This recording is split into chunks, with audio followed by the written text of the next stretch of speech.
संस्कारी नगरी वडोदरा में राजमहल में स्थित सूर्यमुखी हनुमान जी मंदिर के बारे में जानेंगे। इस मंदिर की मूर्ति स्वयंभू मूर्ति है। जब लक्ष्मी विलास पैलेस का निर्माण हो रहा था, तब उस समय पैलेस के कंपाउंड में से प्राप्त हुई थी मूर्ति, जिसकी स्थापना फिर स्वयं राजा गायकवाड़ ने वहीं कर दी। पौराणिक कथा अनुसार जब राजा गायकवाड़ ने हनुमान जी की स्थापना की, तब वडोदरा में सूर्यमुखी हनुमान जी के तेज से प्रकोप बढ़ गया। तब कई विद्वानों ने बताया कि सूर्यमुखी हनुमान जी के प्रभाव को शांत करना पड़ेगा। तब प्रकोप को शांत करने के लिए एकदम सामने 90 डिग्री पर काशी विश्वनाथ मंदिर की स्थापना की गई, जिसके कारण आज वडोदरा शहर सुरक्षित है। इस मंदिर का नाम सूर्यमुखी होने के पीछे भी एक ऐतिहासिक कहानी है। तो आइए मंदिर के बारे में विस्तार से जानते हैं वहाँ के पुजारी जी से। सर, आपका नाम बताइए। जी, मेरा नाम प्रेमदत्त व्यास है और वर्षों से हम लोग पूजा करते हैं यहाँ पे। ये मूर्ति स्वयंभू मूर्ति है ये, और रजवाड़े के टाइम की मूर्ति है। जब रजवाड़ा जो गायकवाड़ फैमिली ने उन्होंने जो तैयारी करी थी, जो उनके पैलेस बनाने की जो जगह उन्होंने परीक्षण करके उन्होंने जो बनाया था, उनको जो एक्वायर करी जगह, उनके अंदर उन्होंने जो फाउंड किया, तो ये मंदिर अंदर से स्वयंभू मूर्ति निकली है। और ये मूर्ति इतनी चमत्कारी है मूर्ति कि आप स्वयं 4 टाइम के अलग अलग दर्शन कर पाते हो। जब उन्होंने देखा, उन्होंने किया, उन्होंने पूजा पाठ करके उनको प्राण प्रतिष्ठा करके उन्होंने वापस एक्टिव कर दिया उन्होंने। और यहाँ पे अखड़ा कर देते, जिम जैसे यहाँ बना के था ना, ये कुंडे उनके यहाँ। और पीछे जो कुआं है, उनको वहीं से पानी मिला। और जगह जब उन्होंने पानी ढूंढा, यहाँ पे करीब में कहीं पे नहीं मिला, उनको पीछे से पानी मिला। यहाँ पे ऑक्स घूम रहे थे, ऑक्स घूमा, उनके यहाँ पे फिर चक्कर लगा के उन्होंने खेती बाड़ी में सब जगह पानी और सब डाल रहे थे। और ऐसा उन्होंने कार्यक्रम किया। यहाँ अखड़ा वो करते थे, उनसे बेस्ट था।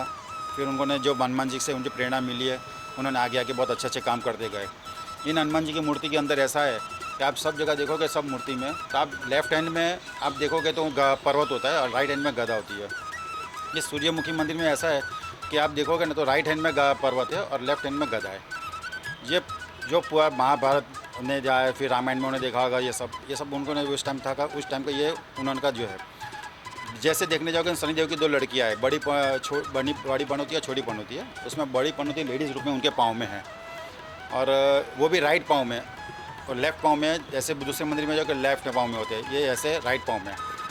बाकी आप सुबह में आके सूर्योदय के टाइम में आएंगे, तो उनको जो सूर्यनारायण का जो इतना सारा हमने बंद किया है, तो भी सूर्यनारायण का पहली किरण उनके राइट पाँव में स्पॉट होती है। फिर धीरे धीरे उनके मस्तक पे जाती है, और मस्तक पे जाने के बाद पूरा मंदिर में लाइट हो जाता है, रोशनी हो जाती है।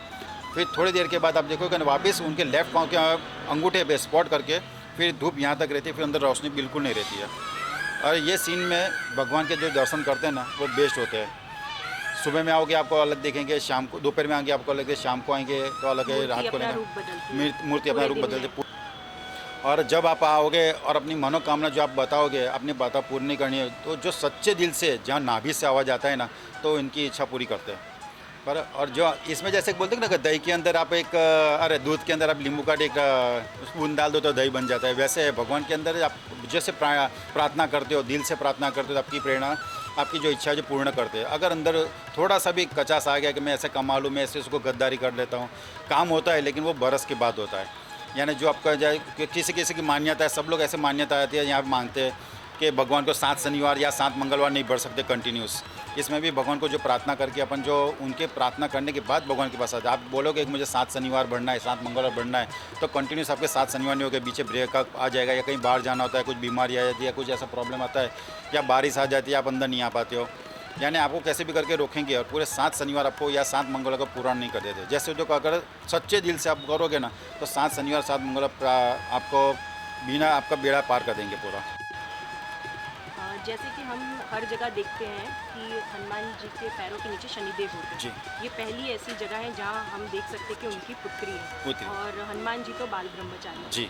तो उन्होंने कैसे उनकी पुत्री पे उन्होंने ऐसा बताया था जिस टाइम पे, कि जैसे कि राम भगवान ने बताया कि जैसे जो सिंदूर डाल के जो भी हुआ, तो पूरा का पूरा जो भगवान को सिंदूर और तेल चढ़ेंगे, वो सीधा मेरे को स्वयं मुझे मिलेगा। वैसे भी ऐसे कि शनिदेव का जो है प्रकोप है, उनकी लड़कियों का जो सारे जो कि पूरे समाज के अंदर आप देखोगे 7.5 सबको तकलीफ़ करती है, बराबर। वो 7.5 के अंदर किसी को कैसे होता है, पूरी की पूरी ऐसा होता है कि शनिदेव भगवान आते हैं तो पूरा रियल लाइफ रियल अपना सॉल दिखाते हैं, अपन सही में कौन कितना अपना है, कौन कितना नहीं है, वो दिखाने के लिए आते हैं। आईना दिखा देते, आप पूरा आईना दिखा दे, सच्चाई दिखा देते हैं, लेकिन डर, सब लोग डर के भाग जाते हैं। इसमें डरना नहीं, उनको भगवान को मानना है, हनुमान जी को मानना है, हनुमान जी को सिंदूर तेल चढ़ाना है, उनको दिया करना है। वो आप करोगे ना, अपने आप अपनी मनोकामना पूर्ण होती है, शनिदेव का प्रकोप कम हो जाता है और उनका अपना बेड़ा पार कर देती है। और ये जो चीज़ करने से ना अपनी मन की शांति भी मिलती है। आप देखोगे ना, कितना भी देखोगे, आप देखो, आप अपने सिर्फ कितना भी प्रॉब्लम में आके यहाँ के बैठ जाओ, एक हनुमान चालीसा करो, भगवान के सामने अपनी पूरी जो प्रॉब्लम है ना आप रखो, रखने के बाद आप उनको भगवान के देखना है कि आपका जो काम होने वाला हो, जल्दी से होने वाला हो, तो आपको स्माइलिंग फेस दिखेगा, आपको ये दिखेगा। अगर काम होने नहीं होना ना, तो थोड़ा सा स्माइल दिखेगा, जैसे अपना बोलते हैं थोड़ा सा स्माइल, ओके, फिर दोबारा स्माइल के बच्चे लोग से स्माइल के तो उनके दांत और सब दिखते हैं, वैसे भगवान दिखेंगे और अपनी इच्छा मनोकामना पूर्ण होती है। और ऐसे ऐसी बहुत सारी चीज़ें हैं जो आपको यहाँ पे पौराणिक सब चीज़ें हैं, उनको सब देखोगे आप, अपने आप अनुभव करोगे तो ये अपना काम होगा। जैसे कि 7 शनिवार के अंदर के 7 हनुमान चालीसा करना एक दिन के अंदर, वो आप कर नहीं पाओगे, दिल से करोगे तो होती है। और ऐसा होता है कुछ प्रॉब्लम आ जाता है तो नहीं करने देते, और ये सब रहता है यहाँ पे। जैसे कि अगर हम शिव पुराण पढ़ते हैं तो उसमें कहते हैं कि हनुमान जी उनके 11वें अवतार हैं। जी। पर अगर हम दूसरे वेद और पुराण पढ़ते हैं जी। तो ऐसा नहीं माना जाता है। जी। वो कहा जाता है कि वो वायुपुत्र है। जी। अब ये जो मंदिर है एकदम सामने सूर्य- काशी विश्वनाथ जी के, जी, तो उसका कुछ पहले ज़माना में ऐसे कहते थे पौराणिक चीज़ में भी, हमें ऐसे अनुभव किया हुआ है उन्होंने कि जैसे कि ये सूर्यमुखी है तो पूरे गुजरात के अंदर या पूरे बड़ौदा के अंदर ऐसे प्रॉब्लम और सब रहता था। फिर उन्होंने क्या, सब बड़ा विद्वानों ने सब करके जो काशी मंदिर है वहाँ पे उन्होंने हनुमान जी दिशा में बिठाए, अलग दिशा, दक्षिण दिशा में बिठाए, तो बिठाने से क्या इनका प्रकोप कम हो गया। जैसे कि अपन बोलते हैं कि आईना का आईना सामने रहता है तो प्रकाश अपने पे ज़्यादा आता है, वैसे उन्होंने जो टेढ़ा प्रकाश, यानी कांच थोड़ा सा टेढ़ा कर दो तो प्रकाश कम हो जाता है, इससे शांत रहता है। ऐसे सब पुराने सब लोग कहते हैं और सब ऐसे मानते हैं कि ऐसा जो था। अभी देखो आप बड़ौदा में पूरा शांत है, ऐसा कुछ प्रॉब्लम रहता ही नहीं है, बड़ौदा की रक्षा बड़ौदा का रक्षा करते करते हैं। हैं। जी।